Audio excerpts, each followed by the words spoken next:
Welcome to this pun-filled and fun-pilled edition of the Weekly News, featuring quips, wordplay, and I suppose if we can manage it, some news. I'm Toby, David's going to speak as well, and before we start the news, let's throw some tweets at you in a chirpy sort of way. Notch expresses surprise at an unusual meal, Dinnerbone gets all sports savvy, and David and I get creative with a picture of Mark's face. On with the news.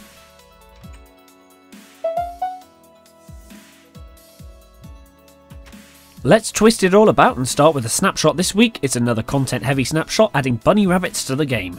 There's now 8 different colours of bunnies and a whole slew of rabbit related items. They can be tamed using any sort of carrot or a dandelion, and until they do get tamed they'll run away from the player, ocelot style. Of course, it wouldn't be Minecraft without related items, and the rabbit is no exception.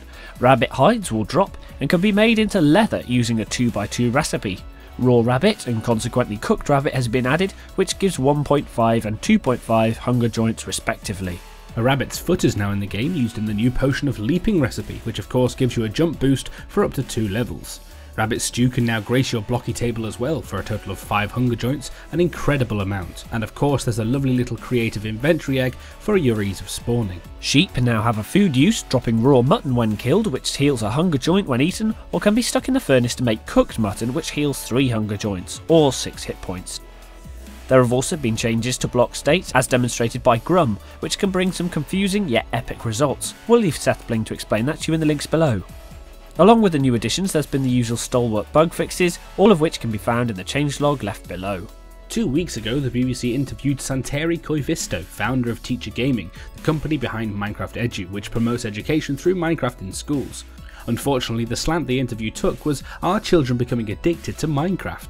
David caught up with Santeri and asked him why he felt the BBC took that slant, and he said, Minecraft Edu is one of the largest all-round positive movements within Minecraft ecosystem. There are many, but education plus Minecraft is the sweet love child of all education medias and also game medias. For some reason BBC wanted to talk about other topics. Despite all this, the feedback to Santeri was mainly positive.